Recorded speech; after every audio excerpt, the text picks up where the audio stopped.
E aí, pessoal, tudo certo? Belezinha com vocês? Bom, sejam bem-vindos à nossa aula de geologia, nossa segunda aula que irá tratar as rochas. E sobre essa aula, então, nós vamos falar primeiramente das rochas metamórficas e, por fim, sobre as rochas sedimentares. Com muita atenção sobre essas rochas sedimentares, já que elas fornecerão informações e bases para introduzirmos já no próximo bimestre a paleontologia, certo? Bora lá então. Então, primeiro sobre rochas metamórficas, né?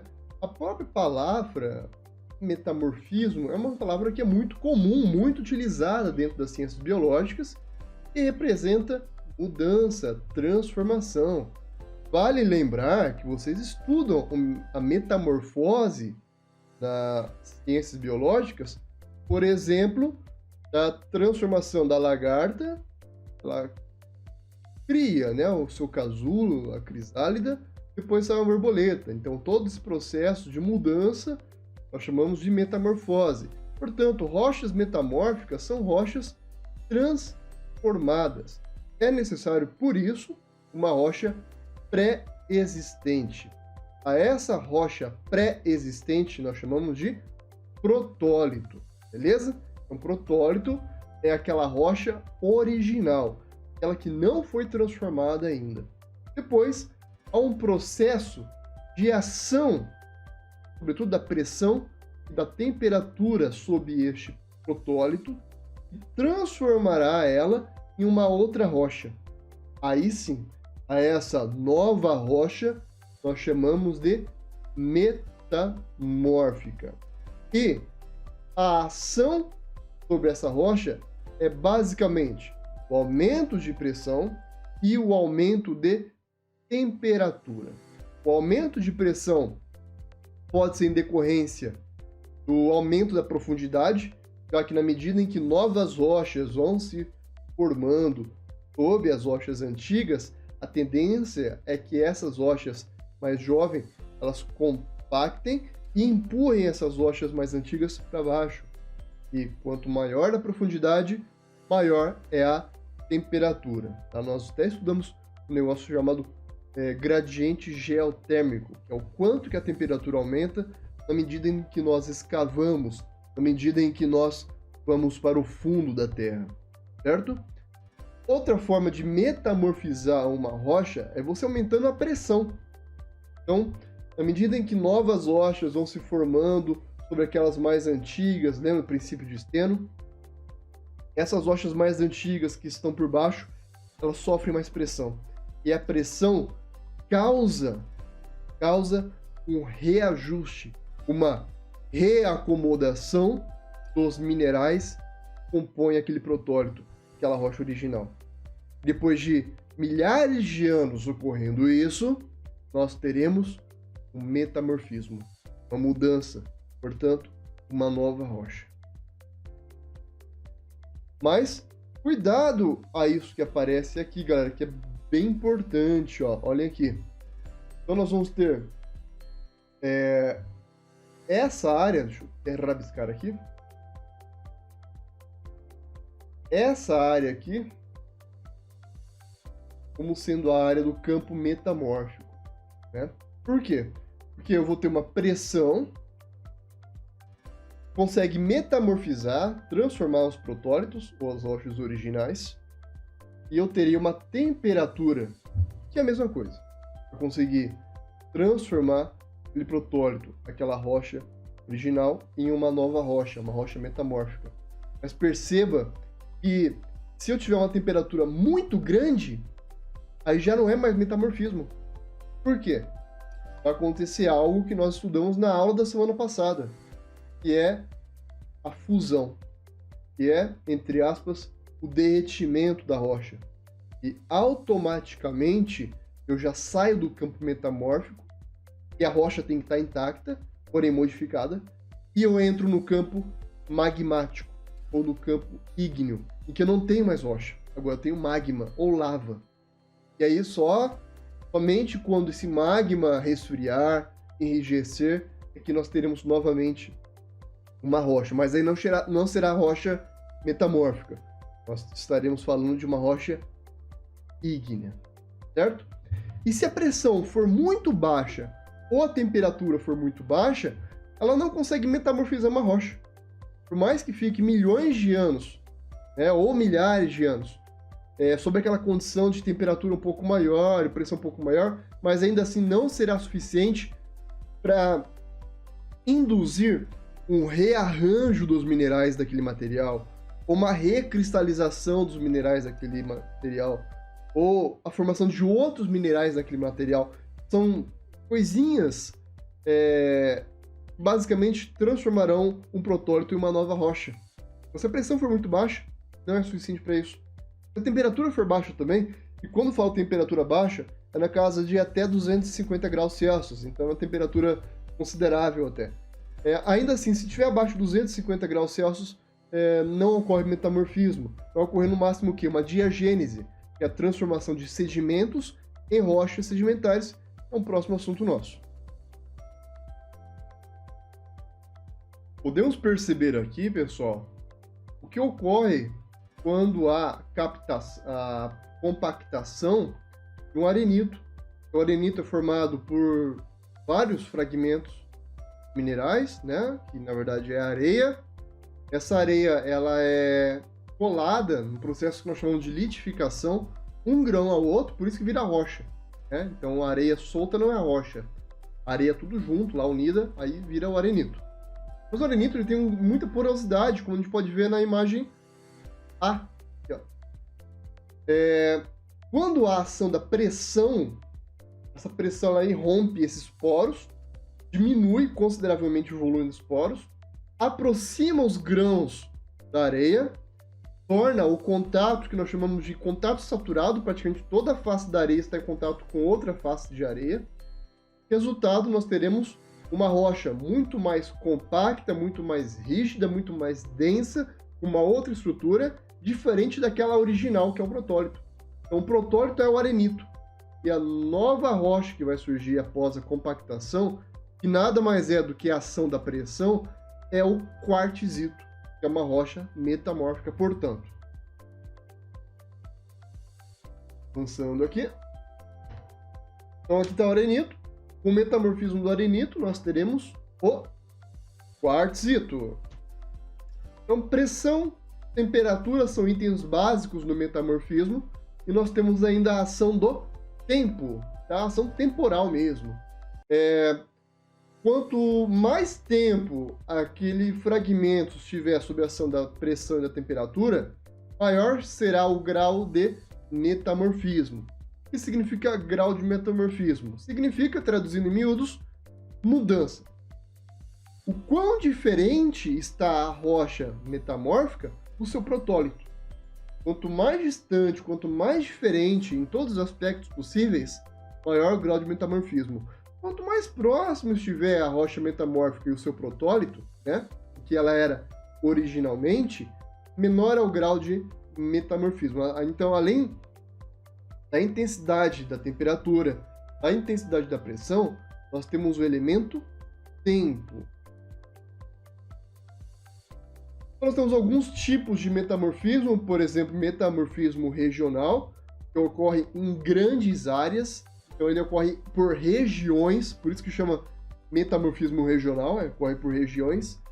E geralmente áreas em que nós vamos ter a colisão, o choque de placas tectônicas, onde há muito atrito, muita pressão envolvida e muito calor. Então nós temos elementos básicos aqui, que é pressão e temperatura agindo sobre aquelas rochas. E um tempo. Geralmente nós vamos ter áreas de contato, de choque de placas tectônicas ocorrendo há milhões de anos, como é o caso da colisão da placa sul-americana e a placa de Nazca, onde está o Pacífico. E fruto dessa colisão nós vamos ter, ao longo do Chile, Peru, Bolívia, Equador, lá nós vamos ter a Cordilheira dos Andes. E a Cordilheira dos Andes são várias montanhas, né, um conjunto de montanhas, formadas basicamente por rochas metamórficas. Nós teremos o metamorfismo termal, como o próprio nome já diz, é aquele metamorfismo causado por ação do calor, da temperatura. E esse calor é oriundo do magma. Então olha que, como tem o esquema aqui, ó, os corpos ígneos, né, ou magma, bolsões de magma, ou câmara magmática, ela irradia calor. Portanto, ela aquece o entorno. E no aquecer o entorno, aquela rocha que está no entorno, ela não chega a derreter, ela não chega a se tornar um magma, porém ela é metamorfizada. Ela sofre por mudanças. Então nós chamamos, inclusive, de metamorfismo termal ou metamorfismo de contato. É o outro nome que podemos dar. Um exemplo, né? É uma intrusão de magma que nós temos em rochas encaixantes. Perceba então que essa parte mais escura aqui é o magma, que é um amigo meu servindo de referência, né? É o magma. E todo o entorno aqui, ele sofreu com o calor. E sofreu o que com o calor? Metamorfismo. Nós vamos ter outros tipos de metamorfismos secundários, mas são importantes. Nós temos veios hidrotermais, que são águas aquecidas, águas subterrâneas aquecidas, que têm a capacidade de metamorfizar rochas ao longo do tempo. Nós temos metamorfismo no fundo oceânico, onde há áreas de rift, áreas de vulcanismo, em que o fundo do oceano, essa água é aquecida, essa água aquecida infiltra no corpo rochoso e metamorfiza ele. Nós vamos ter metamorfismo de impacto, que é o metamorfismo causado justamente pela colisão de grandes corpos astronômicos, por exemplo, meteoritos que impactam na Terra, e como nós temos muita pressão, nós temos uma temperatura muito grande, ele vai metamorfizar aquelas rochas em que há o contato por conta do impacto. Ele é muito pontual, muito difícil de ser registrado, né? Você tem que ter muita certeza que ela teve um impacto de meteorito, mas são usados inclusive como indícios, que às vezes não tem mais o astrolado, não tem mais a cratera, né? Nós não temos mais as feições de impacto, porque já foram erodidas, são muito antigas, mas os minerais metamorfizados ainda estão lá. E eles podem ser usados como marcadores de áreas onde já ocorreu o impacto de meteoritos na Terra. Então isso aqui é fácil, né? Saber que caiu um meteorito aqui, é só você olhar o formato. Bem? Vamos lá, tipos de rochas metamórficas. Então nós temos esse tipo de rocha aqui, que é o gneiss, galera. Então, característica do gneiss, né? O gneiss, ele vai ter essas faixas aqui, ó, vocês estão percebendo? Essas faixas aqui, ó, de minerais mais claros, contrapondo a minerais mais escuros. Minerais escuros, contrapondo minerais mais claros. Então, quando a gente vai percebendo o gneiss, parece que os minerais foram esmagados. E aconteceu mais ou menos isso mesmo com eles, tá? De fato, esses minerais que compõem o gneiss, eles sofreram ao longo de milhares de anos a ação da pressão e foram deformados, causando o que nós chamamos dessas bandas, né? Essas faixas aí. É onde nós encontramos, por exemplo, muito famoso no Brasil, né? O Pão de Açúcar, a formação Pão de Açúcar, que é essa formação montanhosa, né? Bem oblonga, bem? E com as rampas aqui, ó, bem abruptas. É muito comum no litoral capixaba, no litoral do Rio de Janeiro, essa formação Pão de Açúcar. É um cartão postal, inclusive, do Rio de Janeiro, né? Temos o migmatito. Perceba aí o migmatito. Parece muito com o gneiss. Vão ter faixas mais escuras, contrapondo a faixas mais claras, faixas escuras, faixas claras. Às vezes vocês já viram um migmatito em pias, bancadas, mesas. O pessoal usa muito isso aí. Mas o que vai diferenciar o migmatito do gneiss? Migmatito, você vai perceber que essas faixas, tanto as escuras quanto as claras, elas possuem certas ondulações, umas deformações suavizadas. Por que isso, galera? Porque o migmatito ele tem um grau de metamorfismo maior que o gneiss. o metamorfismo, ele sofreu um aumento de temperatura muito grande, o protólito sofreu um aumento de temperatura muito grande, e ele quase derreteu, ele quase se fundiu. Então chegou a ser uma rocha plástica, deformava, mas não fundiu, porque se fundisse, não seria mais rocha magmática. Ia ser aí magma, né? Como ela chegou a aquecer muito, a virar plástica, ela deforma. Então, na medida que havia uma rocha mais plástica, por ação da pressão, ela passa a deformar. E essa deformação a gente consegue observar nessas bandas, olha, essas bandas mais onduladinhas aqui, certo? O gneiss, as bandas já são, essa aqui tá mais clara ainda, né? Já são mais retas.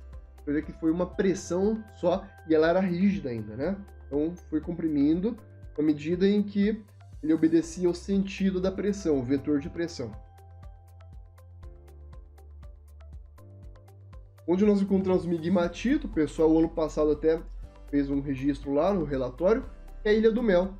Muitos dos morros, inclusive a gruta da Ilha do Mel, que é a Gruta de Encantadas, todo o entorno dela é formado por migmatito, e lá dá pra gente ver certinho essas ondinhas, essas deformações da rocha.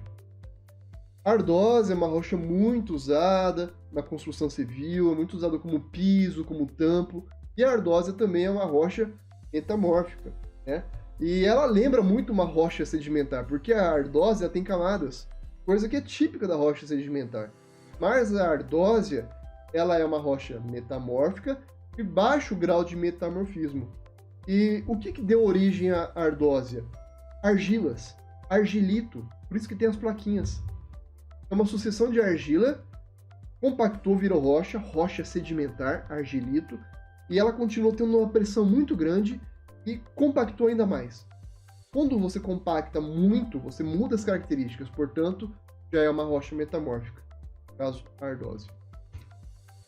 O micaxisto, uma característica do micaxisto é ter várias camadinhas extremamente brilhantes. E o que dá esse brilho do micaxisto, essas camadinhas brilhantes do micaxisto, é justamente o nome que aparece nele, a mica. A mica é um mineral, quando pressionada, ela fica toda alinhadinha, toda organizadinha. E quando a mica ela fica organizadinha, ela parece uma capa, um plástico. Daí que vem um brilho, bem? Então, micaxisto tem esse nome justamente porque possui micas, mas quase todo mineral possui mica, professor, tudo bem, mas micas que pela ação da pressão do metamorfismo ficaram ordenadas, formando camadas. E o mármore, que talvez seja a rocha metamórfica mais famosa, mais conhecida de todas, né? O mármore é muito usado aí para vários campos da construção civil, vários campos aí de móveis, pias, bancadas, usado na antiguidade, né, para fazer aquelas colunas gregas, ou então aqueles obeliscos no Egito Antigo eram de mármore, e o mármore é uma rocha calcária, portanto, um carbonato de cálcio metamorfizado. Então, o que predomina no mármore? Carbonato de cálcio. Qualquer coisa que tenha muita calcita, dolomita, aragonita, pode metamorfizar e virar o mármore. E o mármore tem uma infinidade de cores, né? Tem o mármore negro, muito bonito por sinal, tem o mármore Dallas, tem o mármore leitoso, nós temos o mármore verde, temos o mármore azul da Itália. E o que dá a cor ao mármore, galera, é basicamente minerais contaminantes, né? A base do mármore é o calcário, certo? Qualquer coisinha a mais que tiver no calcário já muda a cor dele. Pode ser enxofre, pode ser ferro, pode ser cobalto, pode ser zinco. Qualquer coisa que tiver lá vai mudar a coloração, e essa coloração é, portanto, desse contaminante. Então a esfinge não, né? O obelisco aqui, feito em mármore. Mármore porque ele é bom, ele é resistente e é um material legal de trabalhar também. Então o pessoal gostava na antiguidade de fazer os hieroglifos, né? No mármore porque ele é muito fácil de ser trabalhado, igual a pedra-sabão. E o quartzito? O quartzito eu expliquei para vocês já quando falei da compactação. Você reduz a porosidade de materiais. A origem do quartzito, ou o protólito do quartzito, é o arenito, que foi metamorfizado. E falaremos agora, galera, sobre as rochas sedimentares. Bem, então, por sedimentar, temos que pegar a palavra a partir de sua origem, que é a etimologia, portanto, dessa palavra. Ela vem justamente do latim sedis. E sedis significa assentamento, assentamento no sentido de acomodação mesmo, tá? Deposição. Portanto, rochas sedimentares são aquelas rochas formadas a partir de sedimentos. Sedimentos são pequenos fragmentos de minerais que foram transportados e depositados em uma área mais baixa, que pode ser um vale, por exemplo, o leito de um rio, fundo de um lago, de um açude ou fundo do oceano, certo? O banco de areia é considerado uma área de deposição de sedimento? Um ótimo exemplo, inclusive, bancos de areia. Hein, galera? Bom, sobre as rochas sedimentares, nós temos um roteirinho a seguir acerca dela, né? Então, tudo começa com o intemperismo. Depois do intemperismo, nós temos a erosão, que é o deslocamento do material fino, retirada do material. Depois nós temos o transporte, que vai levar esse material da área mais alta para a área mais baixa, uma questão de lógica, né? Por conta da gravidade. Depois nós vamos ter a deposição na área mais baixa, e essa deposição causará o quê? O acúmulo de material. Então, nessas áreas mais baixas, vai acumulando areia. Depois acumula areia de novo. Depois outra chuva vem areia de novo. Vai acumulando. Galera, ao longo de milhões de anos, uma área que era um buraco, ela pode ser totalmente tampada. Um vale pode ser totalmente nivelado. Tá? E o antigo lago, ele pode ser totalmente soterrado e não existe mais nada de lago lá. Nós temos vários registros históricos, tanto registrados pela geologia quanto pela paleontologia, de que estes meios são extremamente dinâmicos. E isso é um dos motivos da formação das rochas sedimentares. Então, na medida que esse material vai se depositando, nós vamos ter, às vezes, até quilômetros de material depositado, vai ocorrer a litificação. E litificação é, literalmente, transformar em rocha. Tá? O efeito medusa. Então, vai transformar sedimentos, material solto, não coeso, né? Igual terra tem aí na beira da rodovia, em sítios, fazendas, areia na praia, areia do deserto, isso tudo é sedimento, material não consolidado. Em material consolidado, que aí sim é a rocha, material rígido, onde todos os grãos estão unidos. Bom, tudo começa, portanto, com o intemperismo. E o que é o intemperismo, galera? É o desgaste, é a desagregação da rocha. Como vocês podem ver aqui, eu tenho um fragmento rochoso enorme, poderia ser uma montanha. Essa montanha, quando sujeita à ação do tempo, clima, da água, do vento, da neve, essa montanha um dia vai se desfazer. Pouco a pouco, o intemperismo ele é muito lento, como diz essa maravilhosa música que vocês vão ouvir agora.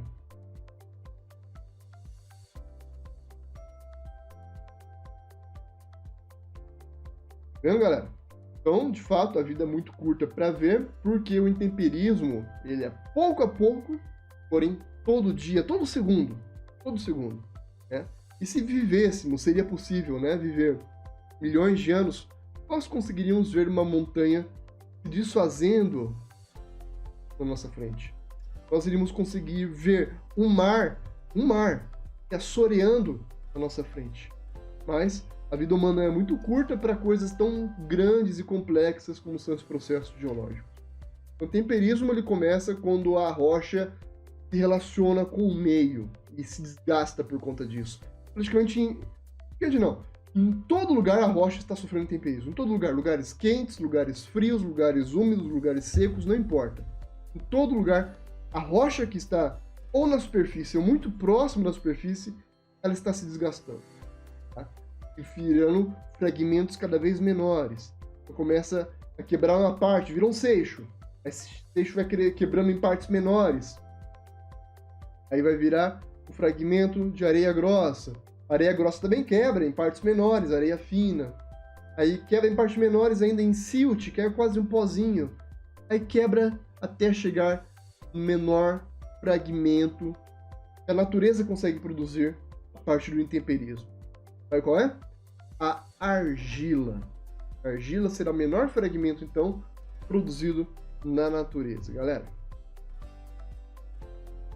Nós vamos ter alguns tipos de intemperismo: intemperismo físico, intemperismo químico. O intemperismo físico nós vamos ter pela mudança de temperatura, muito quente de dia, muito frio à noite. Isso vai provocando o quê? Dilatação dos materiais que formam a rocha, compreensão dos materiais que formam a rocha. Dilatação, compressão, dilatação, compressão. Isso vai causando fissuras, e a partir dessas fissuras, quebras. Intemperismo. Ação do gelo, ação da água, ação do vento, ação biológica, né? Tanto de plantas quanto de animais.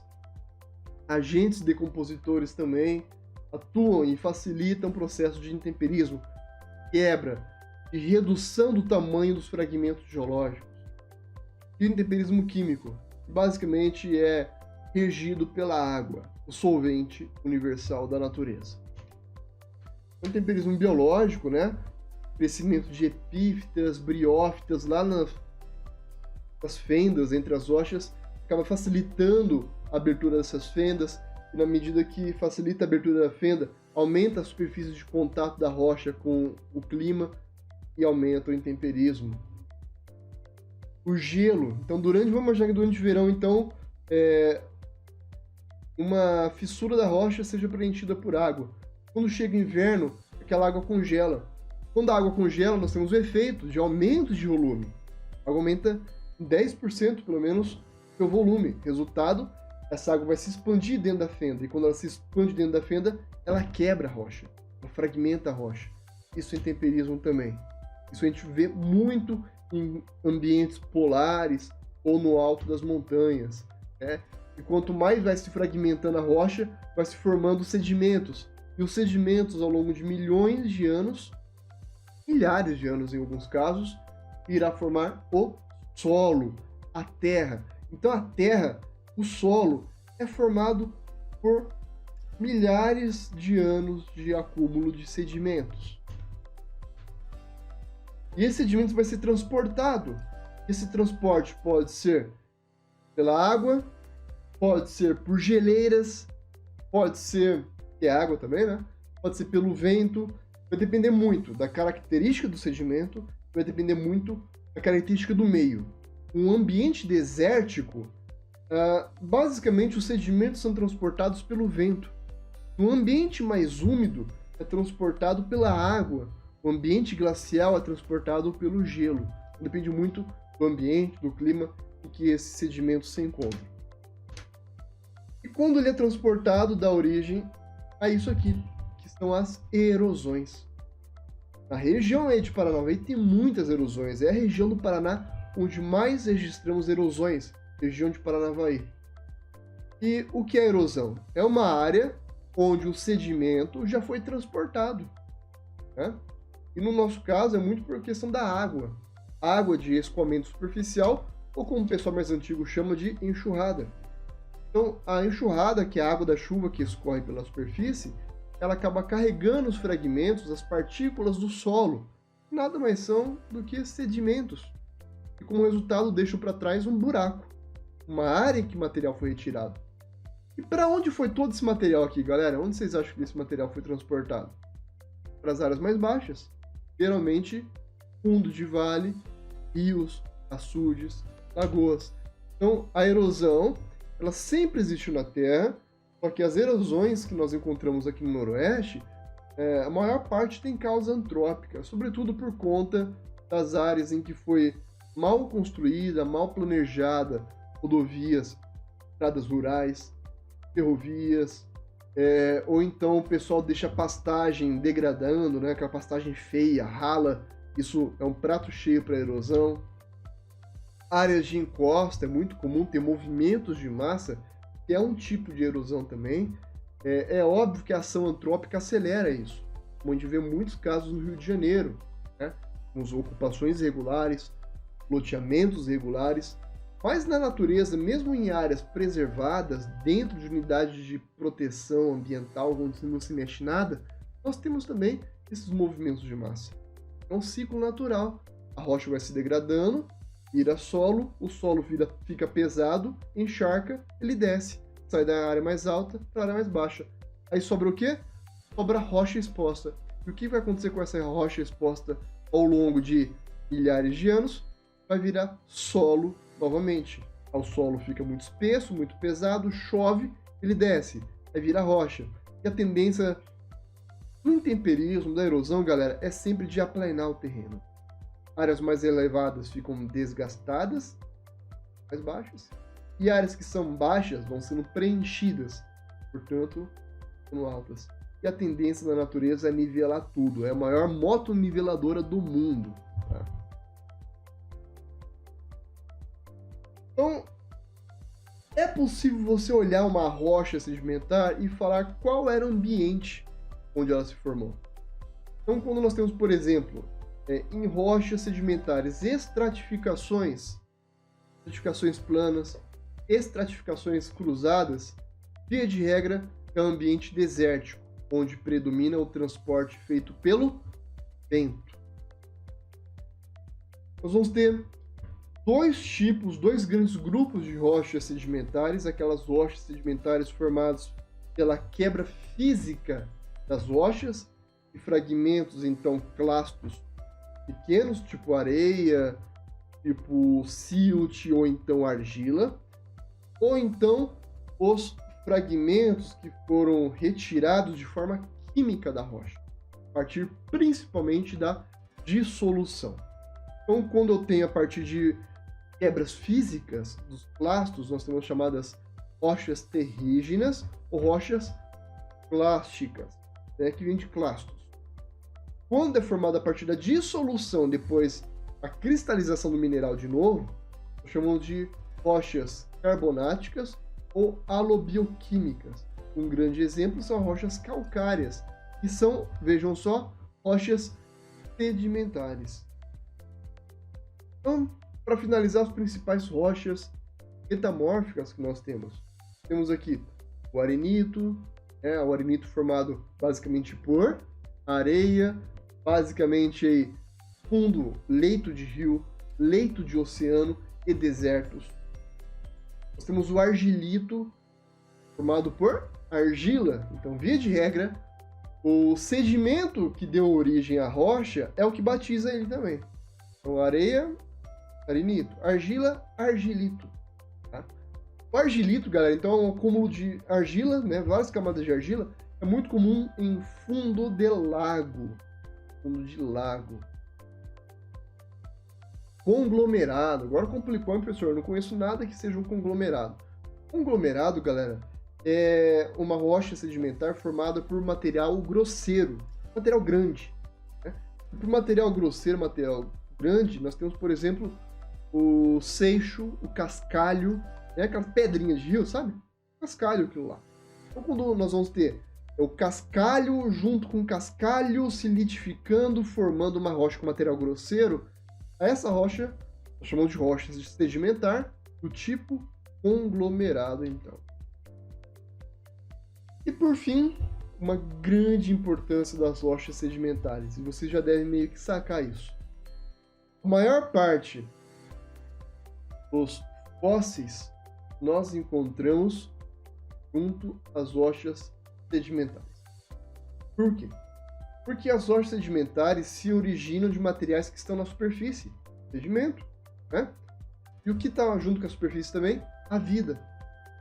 Então, via de regra, a rocha sedimentar e o processo de fossilização de um dinossauro, de um peixe, não importa do que, ocorre em um processo único.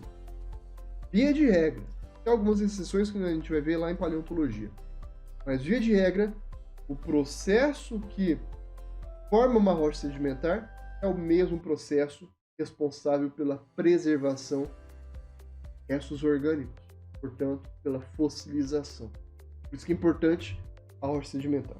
Então podemos dizer que a rocha sedimentar seria o grande arquivo da vida na Terra? E a resposta é com certeza.